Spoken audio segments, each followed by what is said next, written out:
6:30. I'm sure you can probably see it. That's the objective for the day.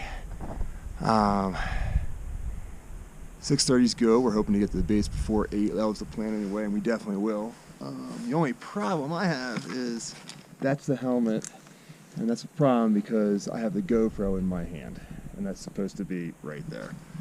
So we'll have to do some fuel repairs. Should be fun. Greg brought the backup helmet and camera. Greg brought the backup helmet and camera.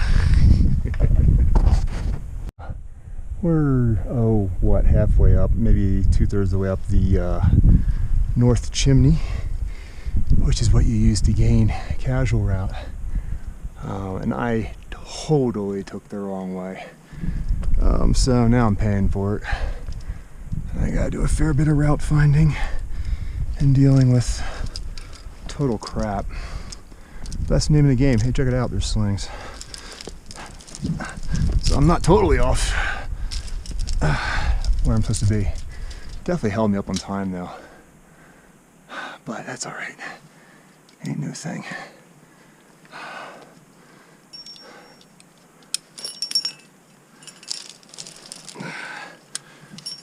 Right now we're about to be simul climbing very soon. Okay, let me focus here a little bit. I'm out of breath because I'm climbing just under 14,000 feet. And I haven't spent any time acclimating, so.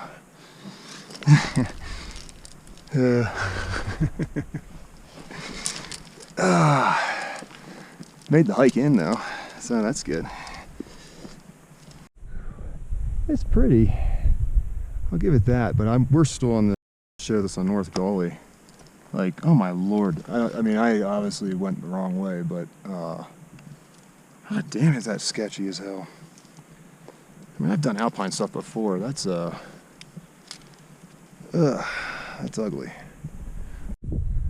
All right.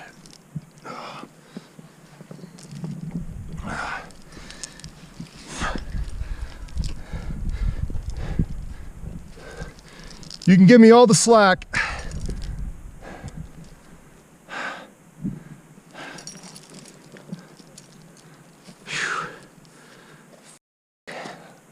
Sorry.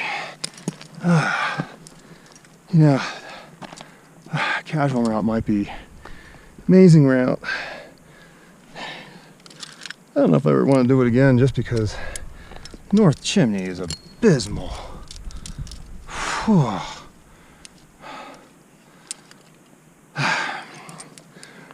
All right, Greg, I'm in. You can take me off belay.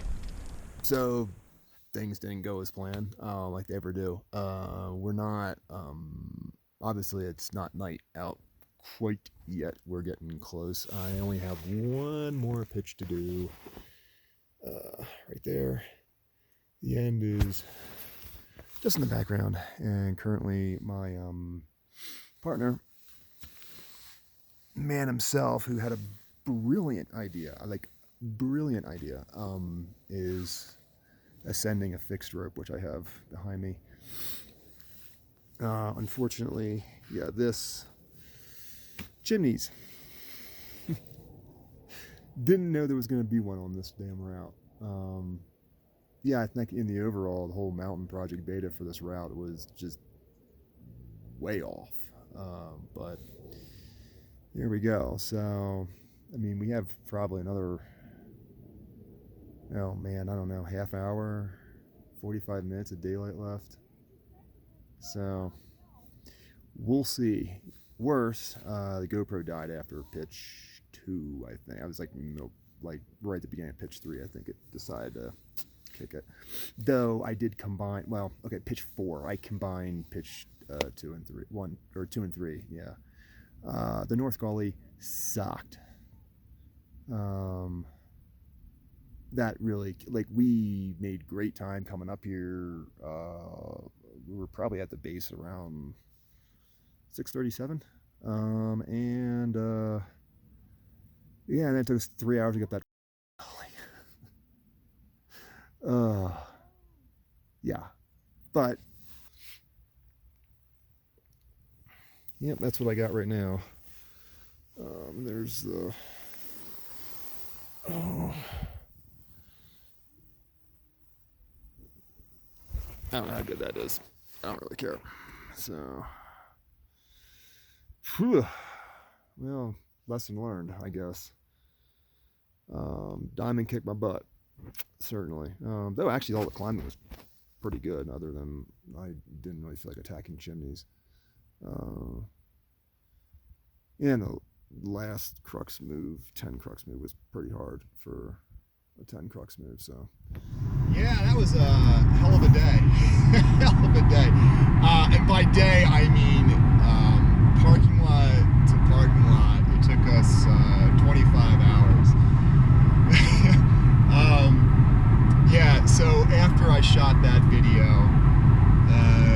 it did get dark on us when we did the last pitch, which was kind of unfortunate, not because we had to climb in the dark, but because the climbing isn't hard, but it's very exposed, and in the dark you just don't have that sense of exposure, which I suppose could probably make you more nervous if you're not used to doing that kind of climbing in the dark. But once we got to the ledge that establishes the end of the climb, our spirits were really good, and it's a scramble. It's like a fourth class scramble to the summit. Maybe, I don't know, 300 feet. Yeah, 300 feet to the summit. 300 or 400 feet to the summit, maybe. I'm not entirely sure. It's hard to judge, especially because we did it in the dark. Spirits were still good when we got to the summit, and then we had all sorts of problems trying to figure out how to get off the damn thing. We started down the Keystone, or the Keyhole Ridge route trail versus the Keyhole Trail. They are two different things, I think, and this is sort of gets in this weird. I had a map that I downloaded and I was following, and I think I was following the wrong trail. So normally, to get off the top of Long's Peak, which is where the diamond is on, you would, the most common way for the climbers anyway, is to traverse down these slabs to what are called the cables, and the cables, which don't exist anymore, they were there for hikers that make the summit. They're not there, but the eye bolts that used to hold them are still there. So climbers would wrap off of those eye bolts, and it's an easy slab. I think it's only like a 5.5 slab, or maybe a 5.6 slab that you're kind of wrapping down. But I didn't precisely know where these cables were. There's not really a marked trail to get to them. And the other factor, and I'll get to this in a minute, was I only had a single 60 with me. So if it didn't reach, now I would, especially in the dark, I would totally tie knots in this and stuff. But that could put us out in the middle of no man's land, and like, that's not, for me anyway, I'm okay with that, if that was the only way off. But it wasn't. We could take this trail. There's a means of hiking to the top of Long's Peak, so I would just figure, well, why don't we follow that trail? The problem was I confused the trail with this ridge, I think, and this gets confusing because the map that I had isn't labeled. Yeah, I don't know if it's labeled correctly, or I might have just been following the wrong route. I'm not sure. This is what happens when you're starting to get tired and you're trying to interpret these things. We attempted to do this ridge, realized this was not the way to do it, went back to the summit, found what was actually the Keyhole Trail to get off of it. There's these bullseye markers that like indicate the trail. It's not cairns. and we just started following them down, and we got into what's called the trough, and we just couldn't find the next marker. It's really what it boiled down to. After looking for, we spent, I don't know, half an hour, 45 minutes looking for the next marker. Couldn't find it. We were both like really tired, obviously, and we were debating if we had gone like too far down the trough or not far enough. And essentially what happened was we came to the conclusion that, like, well, at this point it was 3 in the morning, and we just kind of figured, like, all right, well, there's people that had already left the parking lot an hour prior to walk up the same trail we're walking down. We knew where the one marker was, and which happened to form this little like cave, and we just figured, like, let's just chill here until somebody comes by, and then we know how to get the hell off this thing. Which is exactly what happened. Someone didn't get there until 5 in the morning, I think, and got some water, you know, and in the daylight, oh man, it's way easy to find that. But both our headlamps, I think, had started to get a little dimmer, and it just, yeah, it was well, you know, it's another epic, I guess. I know my buddy was really concerned, and he was kind of getting scared, and I felt I actually told him at one point, I'm like, oh dude, getting benighted to rite of passage. I mean, like, it's yeah, we had both run out of water at that point, and it was getting pretty cold. I mean, this is up at I don't think we were over 14,000 feet, but we were definitely over 13, you know, and yeah, it gets cold. Yeah, I mean, we both had like good clothing, but that doesn't mean you don't get cold when you're tired and you're, you know. So yeah, it was. We were in for an uncomfortable night, and I knew that. And it's just, yeah. All worked out in the end. Like, our spirits were good walking out. Quite honestly, like, even if we had found the keyhole from the top, which is this gap in the ridge that you cross to get to the backside of the mountain, that's how you hike up. Once we would have got to the boulder field, I'm not sure we would have been able to fall cross the boulder field and find the trail. Now, granted, there is a campsite like right in the middle of the boulder field, and we probably would have passed that, but still, I think we probably would have got to that campsite and just like, let's just chill here until the morning, because at that point it would have been like, at that point it probably would have been like 4:30 in the morning, so, you know, or just chill there until daylight, I guess, anyway. It was a good experience. Like, I'm like real proud of Greg. I'm actually, it was kind of cool, because having gone through that before, like, you're just like, wow, this is what we're doing again, you know? Like, honestly, even when, I mean, I was definitely, when we finally just sort of like bivvied at where we did, I mean, I was tired and drained, but I can't say I was in like this terrible, lousy mood, you know. I mean, it just like, well, this is what we did. Anyway, mistakes I made, and between the two of us, I was totally in charge of making sure all this was going to go smoothly. So these are my mistakes.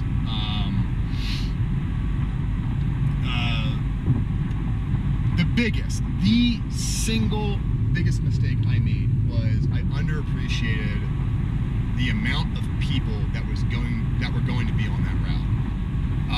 I was warned about it, and we did this on a Thursday. The weather, we were very, very blessed with great weather through all of this, by the way. And that was not because we were patient about that. Like, we had originally thought about doing this like a week prior, and the weather was not looking good, and like we just basically hung out until we saw a window that looked opportune. The weather was really good. we did this on a Thursday, which was a weekday, and I thought that would kind of keep the number of people on this thing at bay. And we got up very early. We left the parking lot at 3:30 in the morning. And I mentioned this in the prior video, and got there at 6:30, and I thought like we were in the clear. There were only, at most 2 parties on the route at the time. But by the time we started the route, and this comes in the other thing I underappreciated, we were the last in a chain of people, and really slowed us down. I mean, we, at a minimum, at every belay station, at the end of every pitch, we were waiting a half an hour to get started. I mean, and that the whole day, through every pitch on the casual route. Granted, I combined 2 and 3, which was kind of funny because I hit the end of my rope doing it, that was fun. That's actually because I started, because of the crowd thing, I actually built a belay station below where the pitch 1 would normally end. And, well, that, like, extra 20 feet or whatever kind of brought me up, I'll say it brought me up short at the end of pitch 3, because I tried to combine I did combine 2 and 3. But the crowds, yeah, I think the crowds really kicked our butt. And that was the biggest thing. I mean, yeah, we were warned of this. I was even told, like, just come with an alternate plan in case there's too many people. And it wasn't that I didn't, it was just the manner by which we started. And that was the second thing I underappreciate, was the climbing to get to the climb. Because on the Diamond anyway, casual route starts on what's called the Broadway Ledge, which is kind of like the GT ledge at the Gunks. It's this ledge that's 400 feet up on the face. And there's multiple ways to get to it. What was recommended off a mountain project was to take the North Chimney, and specifically to simul the North Chimney. A lot of people solo the North Chimney, and after having done that, I didn't solo it, but like after having climbed it, I don't know why anyone would want to solo that damn thing. And I mean, the climbing is not hard. The climbing is 5, 6 at absolute best, but my God, is it chossy. Chossy and dangerous. You just, like, your rope will drag over rocks and start knocking off stuff, and it's just, I don't know why anyone would want to solo that, because that isn't a stab at their ability to climb, but rather just, the terrain is awful. And I really did want to do it safely. The more safe you make it, the more slow you go. That's not usually a bad thing if you plan for it, but I did not plan for us to take 3 hours to get up that damn chimney. And it's essentially 4 pitches. So, that in mind, 3 hours doesn't sound like a whole lot. However, all these other people that got on casual route, they understood, oh, there's better ways to get there. Specifically, well, at least in one example, and I've heard a couple others, but in one example, the party ahead of us, like immediately ahead of us, they actually hiked up on the side of the ridge next to where the cables descent is, and wrapped into Broadway Ledge and just traversed across it, which, you know, I guess, like, if you're looking for the full experience of actually, like, climbing the entirety of the Diamond, like, you wouldn't do that. There are other chimneys you can go up. I think the climbing's a little harder. Like, maybe you gotta do like another 5-10 climb to get to Broadway Ledge. In hindsight, I probably would have done that. You know, like, it's more climbing, but if it's clean and safe, and like, I know this going into it, you can kind of plan accordingly. So yeah, I did not appreciate the crowds, and the climbing up the North Chimney. I did forget something.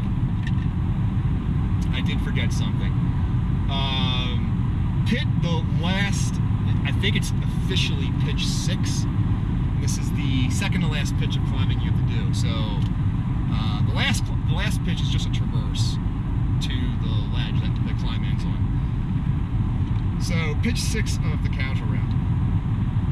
It's 10A, which isn't like, I mean, for some that might be a tough grade, but like I think normally for doing big wall stuff, that should be a fairly mellow grade or achievable grade. But here's the thing. There is 2 sections of it. One is like this opposition climbing, which you could sort of think of like a half chimney. And immediately followed by a legitimate chimney. Now, on pitch 4, you run into a really small chimney, but you can kind of like get out of it and onto the face, and it's not that big of a deal. Which is what I thought was like the chimney on this climb. It's not. It's totally pitch 6. There's a very legitimate chimney, maybe even squeeze chimney for some. It's probably 20 feet in length, I would say. If you don't understand that kind of climbing,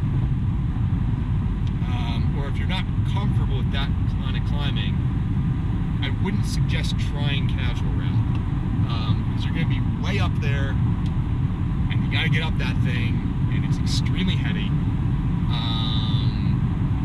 And wrapping off from the top of pitch 5, I don't know. I'm a little unsure about that one.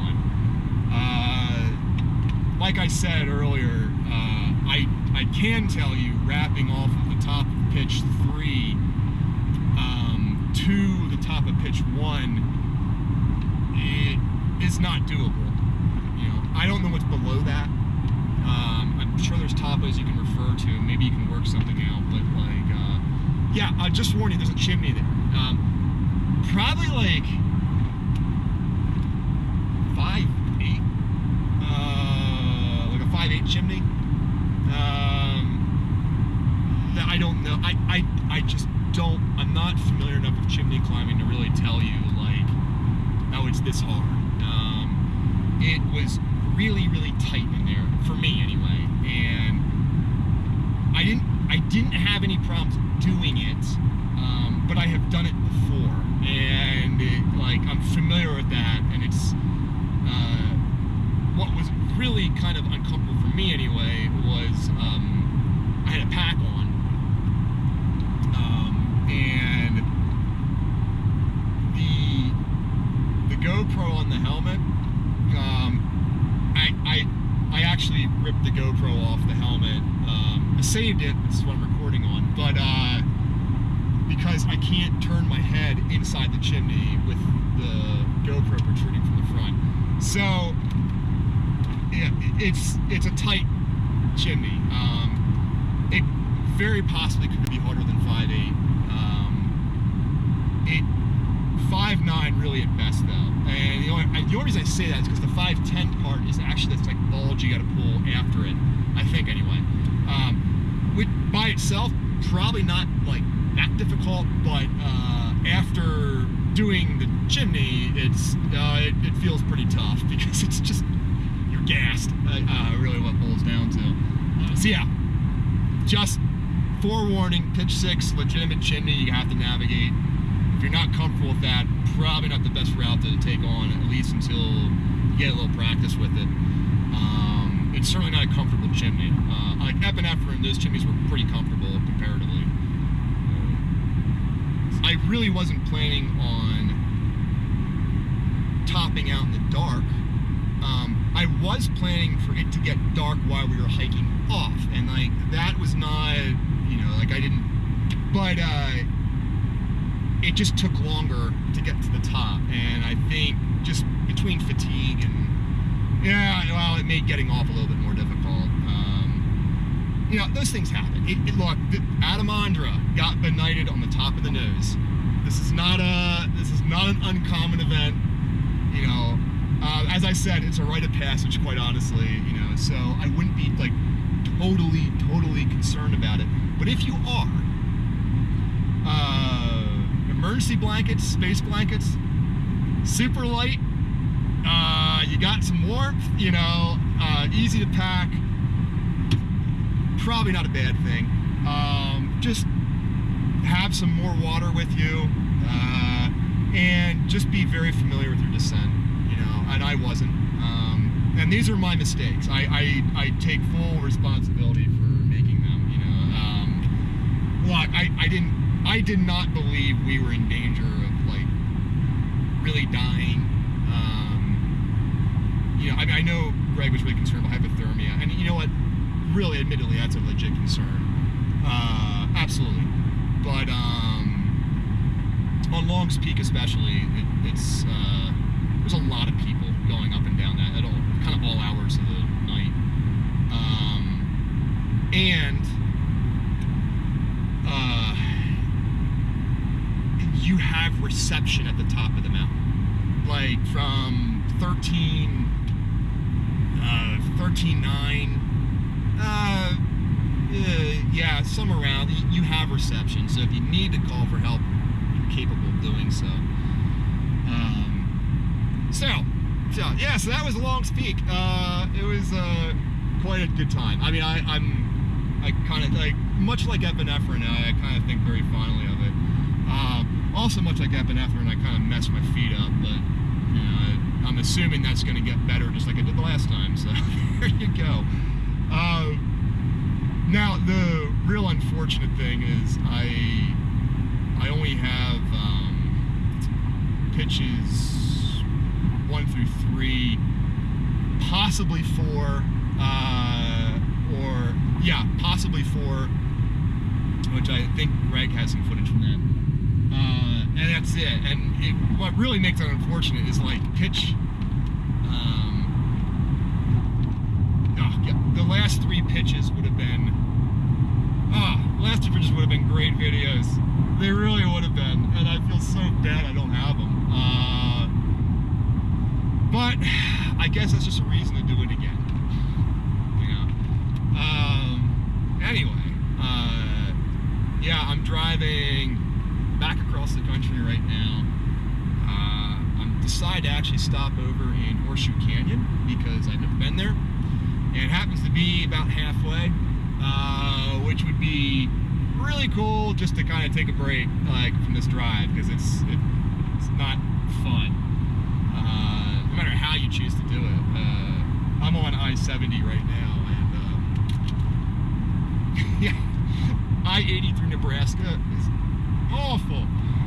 Maybe only topped by I-90 going through Minnesota and South Dakota. Wow, I took that west because I was going to 10 sleep, and I thought that might be a little bit better than 80, and I was wrong. I was very wrong. Anyway, so yeah, if I could express any little bit beta to help anybody out if it was to do it, it's really cool up there. I mean, it's like, if you can do it comfortably, yeah, it's really cool. It was a great climb. I had a good time. It took a little longer than we expected, but you know, that happens. It's just, that's part of climbing, or at least this kind of climbing anyway, alpine. I guess it's also worth mentioning, like, just be very patient with the weather, in so far as to say, wait for a window to do this. It's nice and long, and you know the weather's gonna be good, because the weather in the mountains can change very quickly,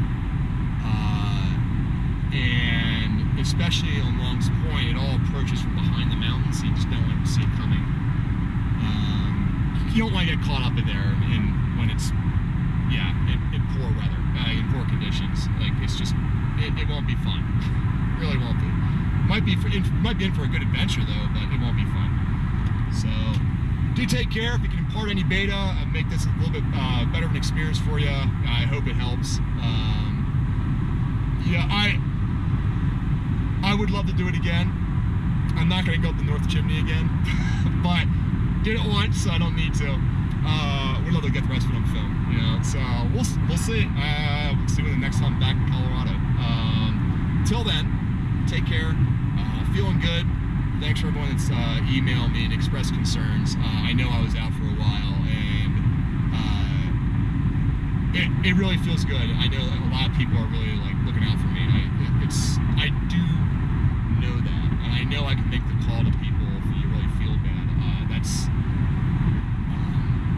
I appreciate that. That makes me feel good. I mean, especially like Greg and Kelsey, like they're such sweethearts. Like I truly care for them, and I'm really glad they're.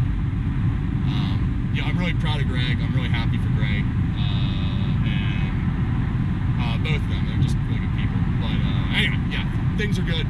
Thank you for everyone that has continued to support me. I mean, quite honestly, Patreon is what made this trip possible. So the footage I can give you, like, that's where it comes from. And no lie, it costs money to drive them back and forth, or to get anywhere, quite honestly, just traveling in general. So, yeah, thank you very much, everybody. Still working hard here to get some more content going. Levitation, I will finish up